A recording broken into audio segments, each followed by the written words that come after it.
Saudara-saudara sekalian yang saya muliakan, pada kuliah duha pagi hari ini, saya akan menyampaikan mengenai tarikh Islam, sejarah Islam, dan bagaimana perjalanan tarikh atau sejarah ini membentuk satu bangunan pandangan hidup yang sangat khas di dalam diri seorang muslim dan mukmin. Saudara-saudara sekalian yang saya hormati, sejarah sebagai sebuah peristiwa, tentu dia memiliki hubungan yang begitu dekat dan kuat dengan pandangan hidup kita. Meskipun kita dapat mengatakan bahwa antara sejarah dan pandangan hidup ini adalah sesuatu yang berada dalam ranah dan domainnya masing-masing. Tetapi hubungannya itu sangat erat sekali dan sangat kuat. Nah, sejarah Islam atau sejarah kita umat Islam yang kita lalui bersama dari masa ke masa merupakan artikulasi nyata, perwujudan nyata dari apa yang sesungguhnya menjadi pandangan hidup kita. Tapi pada saat yang sama juga, perjalanan sejarah ini dapat memberikan pengaruh secara signifikan di dalam kita membangun pandangan hidup itu sendiri.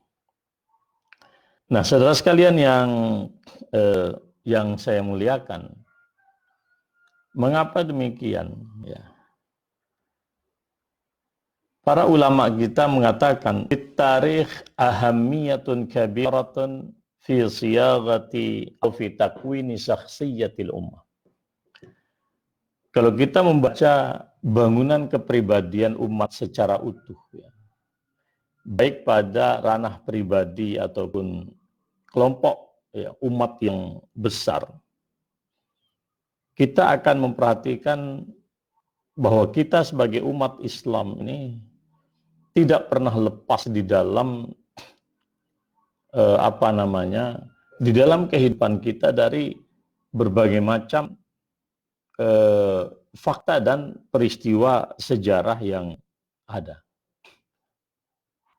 Poin yang kedua, itu yang pertama. Poin yang kedua adalah bahwa realitas dan kenyataan sejarah itu menjadi parameter yang sangat nyata bagaimana suatu keyakinan dan sistem nilai yang kita yakini itu bisa diterapkan secara nyata, secara empirik di dalam kehidupan ini.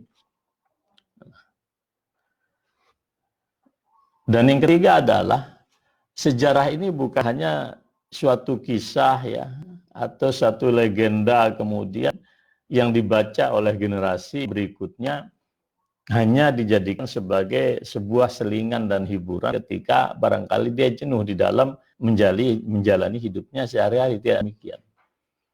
Di dalam Al-Quran, ya, sejarah ini memiliki peranan yang sangat penting.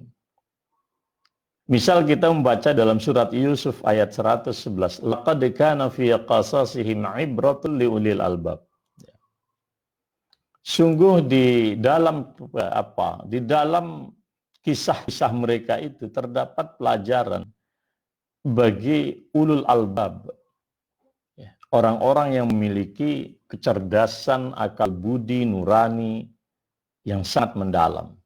Ya. Syekh As-Sa'di ketika membaca ayat itu, beliau menyatakan di dalam kisah para nabi dan rasul, bagaimana mereka menjalani sejarahnya bersama umatnya, ya, itu terdapat pelajaran yang sangat bagus. Ya. Ya'tabiru nabi alul khair wa ahlus syarr. Jadi orang-orang yang gemar melakukan kebaikan atau melakukan keburukan itu dapat mengambil pelajaran dari peristiwa itu. Sehingga bagaimana mereka mendapatkan suatu kejayaan atau justru mereka terpuruk, mereka dihinakan, mereka dibinasakan, kita pun juga dapat mengambil pelajaran yang sangat menarik. Oleh karena itulah kemudian, ya, dari sini pun kita tarik secara vertikal kepada Allah Subhanahu wa Ta'ala, kita akan sanggup menguraikan sifat-sifat kesempurnaan dan hikmah-hikmah yang begitu agung yang dimiliki oleh Allah Subhanahu wa Ta'ala. Kenapa? Maka hadisan yuftara. Apa yang dikisahkan oleh Allah di dalam Al-Quran itu bukanlah satu wacana, bukanlah satu cerita, bukanlah suatu narasi yang dibuat-buat. Termasuk juga persoalan-persoalan yang gaib, sama sekali bukan. Nah, ini yang dikatakan oleh Syekh As-Sa'di ketika menafsirkan surat Yusuf ayat 111 tadi. Nah, ada lagi yang menarik saudara sekalian. Di dalam surat Al-A'raf ayat 176. Watlu alaihim naba'alladzi atainahu ayatina fansalakha minha fa'atba'ahu syaitan fakana minal ghawin. Allah Subhanahu wa Ta'ala mengisahkan di dalam surat Al-A'raf ini kisah seorang yang sangat luar biasa pada masa Nabiullah alaihi salam, yaitu Musa. Ketika beliau memiliki seorang kolega yang sangat dekat dan sangat percaya. Dia memiliki kapasitas intelektual yang luar biasa, diakui dan dikagumi oleh kaumnya pada masa itu. Namanya menurut para mufassir adalah Bal'am ibnu Ba'ura. Karena kapasitas sosial intelektual yang sedemikian rupa, keulamaannya yang begitu dihormati, Nabiullah Musa alaihissalam memberikan amanah kepada kolega dekatnya ini, yaitu Bal'am bin Ba'ura, untuk menyampaikan dakwah kepada Madian, kepada penguasa Madian waktu itu. Nah, saudara sekalian, penguasa Madian ketika itu paham betul. Dan ini sering kita alami sekarang. Karakter para ilmuwan itu mereka orang-orang yang dihormati, disegani, punya martabat, dan seterusnya. Tapi seringkali kemudian mereka mengalami persoalan di dalam aspek kehidupan dunia. Jadi, kalau kita bahasakan mungkin data intelijen yang dimiliki oleh penguasa Madian ini lengkap. Ini orang hebat, intelek, ulama, dihormati. Tapi dia tidak punya cukup kekayaan. Dipersilahkan dengan baik masuk ke istana negara lah waktu itu, difasilitasi hidupnya, semua kebutuhan hidupnya diberikan oleh penguasa Madian yang sampai pada akhirnya kemudian dia mengalami semacam tekanan psikologis. Dia malu untuk menyampaikan apa yang semestinya harus dilakukan karena itu amanah Nabi Musa. Mengapa demikian? Dia sudah berhutang budi kepada penguasa Madian. Ekstrimnya adalah di akhir perjalanannya itu ya anti klimaksnya ya kalau kita bilang Bal'am bin Ba'ura mengumumkan kepada publik bahwa dia pecah kongsi dengan Nabi Musa dan bergabung berkoalisi dengan penguasa Madian untuk kemudian melawan kebenaran yang diajarkan oleh Nabiullah Musa. Padahal beliau ditugaskan untuk mendakwahi penguasa Madian. Nah, proses yang dialami secara historis oleh Bal'am ibnu Ba'ura ini, ya, itu di dalam Al-Quran, di dalam surat A'raf tadi rentetan berapa ayat, itu dikatakan sebagai sebuah proses insilah. Ketika seseorang mengalami keterluasan dari karakter dasarnya dan tidak sadar betul mengapa dia mengalami perubahan. Dan perubahannya pun sangat radikal. Persis seperti kita ya, tadi pagi makan sahur, mungkin tilawah, kemudian sholat subuh, tilawah sedikit, baca buku. Dari suasana akhir malam yang masih gelap gulita, dan sekarang terang benderang. Dan kita tidak pernah tahu bagaimana peredaran matahari atau bumi ini. Tahu-taunya saja kita lihat jam sudah agak siang. Itu namanya insah. Suatu perubahan yang pasti terjadi secara sistematis dan teratur, tetapi orang yang mengalami perubahan itu tidak menyadari dia itu telah berubah. Nah, inilah yang kemudian oleh sebagian orang dikatakan sebagai satu kasus yang tidak enak yang disebut dengan banalitas intelektual.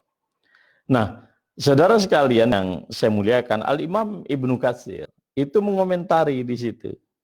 Beliau memberikan komentar. Faksusil qasas ya. La'al apa namanya di sini?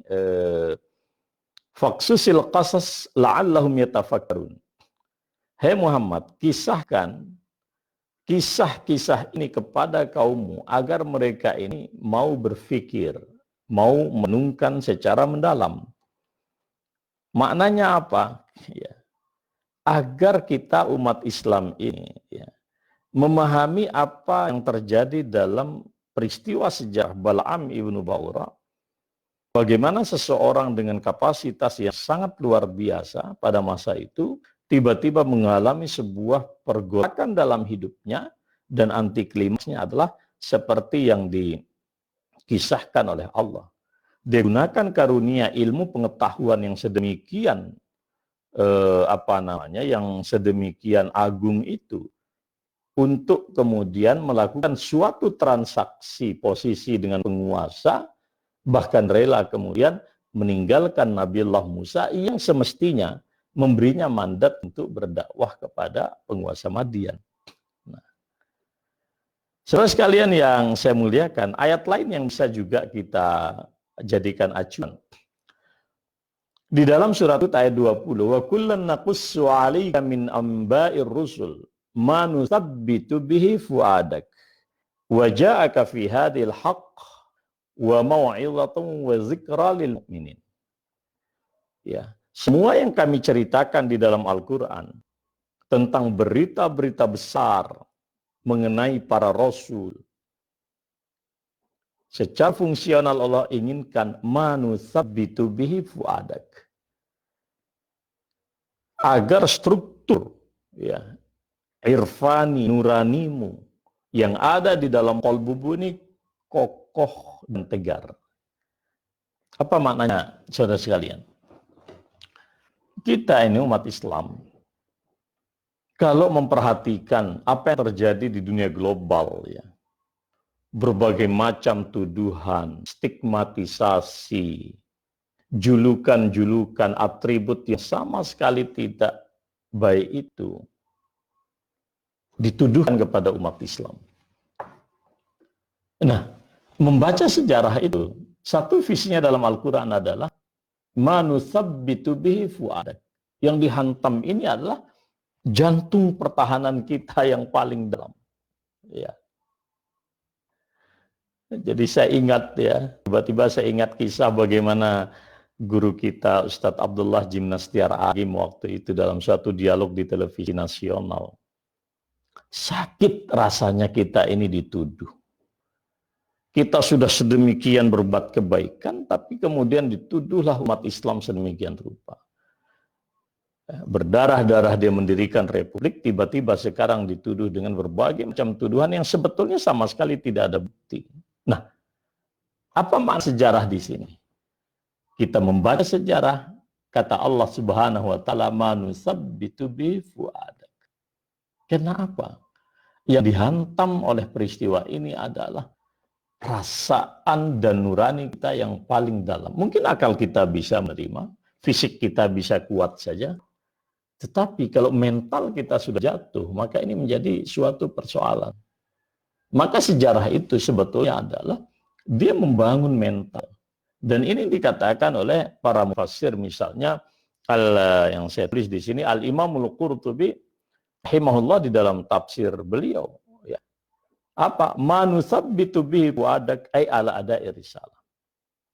Agar tugas mengemban risalah ini kita tidak kehilangan stamina. Kita tetap semangat berdakwah.